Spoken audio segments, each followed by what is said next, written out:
હું અને મારા મિત્ર આજે સ્પ્લેન્ડર લઈને ફરવા માટે નીકળી ગયા હતા અને અમારા નજીકના એવું સ્થળ હતું જ્યાં ફરવા લાયક હતું. તો સૌથી પહેલાં તળાવનું પણ કામ ચાલતું હતું. તો તળાવ બાજુ તો કોઈ બી નથી. અહીંયા તમે જોઈ શકો અત્યારે બહુ ઘણા બધા અહીંયા ફોટા પાડવા પણ આવે છે અને બાકડા પણ મૂકેલા છે. તો અહીંયા ફોટો પણ પાડવા માટે જ અમે આવ્યા હતા અને જોડે કેમેરો પણ લઈને આવ્યા હતા. તમે જોઈ શકો અત્યારે તળાવનું કામ ચાલુ હતું. તેના માટે અહીંયા પબ્લિક નથી આવતી, પણ મને ફરવાની ઈચ્છા થઈ ગઈ, તેના માટે અહીંયા ફરવા માટે આવ્યા હતા.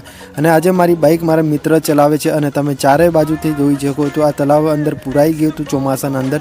તેના માટે આપણે અહીંયા કામ ચાલતું હતું અને આપણે ચેક કરવા માટે પણ આવ્યા હતા કે તળાવનું કેટલું કામ અને ચાલુ છે અને કેટલું કામ પૂરું થઈ ગયું. તો તમે જોઈ શકો અત્યારે તળાવના અંદર હિટાજી પણ અને જીસીબી પણ ઉતારેલું છે અને ત્યારબાદ અહીંયાથી આપણે ફોટા પાડવાના. તો સૌથી પહેલાં આપણે ફોટા પણ પાડવાના છે. તો સરસ મજાનું લોકેશન ખોલવું પડશે અને ત્યાર પછી અહીંયા થોડો રસ્તો પણ ખરાબ હતો, તો તેના માટે અહીંયા બાઇકને સ્લો કાઢવી પડશે. તો તમે જોઈ શકો અત્યારે તળાવને ચારે બાજુ તળાવનું કામ ચાલુ હતું અને થોડો વરસાદ પડે એવો પણ મોસમ થઈ ગયો હતો અને સરસ મજાનું લાગતું હતું. અને ત્યાર પછી આપણે અહીંયાથી ફોટા પણ પાડી લીધા હતા અને ત્યાર પછી ખેતરના અંદર પણ અહીંયા ખેતરમાં અનાજ ઉગેલું હતું, તેના માટે થોડું લોકેશન પણ સારું લાગતું હતું. અને તમે જોતા જશો વિડીયોનો અંદર કેટલું સરસ મજાનું લોકેશન છે. અહીંયાથી આપણે બીજી જગ્યા પરના લોકેશન પર જવાનું છે. તમે જોઈ શકો તો અહીંયા પાણીનો ટાંકો છે જે અમારા શહેરના અંદર અહીંયાથી પાણીનું આવે છે નગરપાલિકાનું.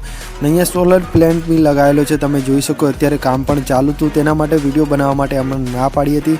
તેના માટે અહીંયા થોડું આપણે એવી રીતના વિડીયો બનાવતા હતા, કેમ તો પરમિશન પણ લેવી પડે છે. અને ત્યાર પછી અહીંયા તમે જોઈ શકો છો કે સરસ મજાનું થઈ ગયું છે. અને ત્યાર પછી આપણે ઘરે જવા માટે નીકળી ગયા હતા અને આપણે બીજા લોકેશન પર જવાનું છે. અને તમને બધાને મારો ગુજરાતી વ્લોગ પસંદ આવતો હોય તો વ્લોગને એક લાઇક અને ચેનલને સબસ્ક્રાઈબ કરીને જરૂરથી જવાનું. અને ત્યાર પછી આપણે રોડ ઉપર ચડી ગયા હતા અને આપણે બીજા લોકેશન બાજુ જવાનું છે, કેમ તો મારા ઘરેથી બાજુમાં જ લોકેશન હતું. તો તમે જોઈ શકો અત્યારે અહીંયા કામ ચાલતું હતું અને ત્યાર પછી અહીંયાથી આપણે નીકળી ગયા હતા અને પેલી બાજુ અમારે રાજાનો મહેલ છે. તો રાજાના મહેલ બાજુ પણ જવાની ઈચ્છા કરતા હતા. અને ત્યાર પછી તમને રોડનું વ્યૂ બતાવું તો તમે જોઈ શકો રોડ પર એટલું બધું ટ્રાફિક પણ નથી.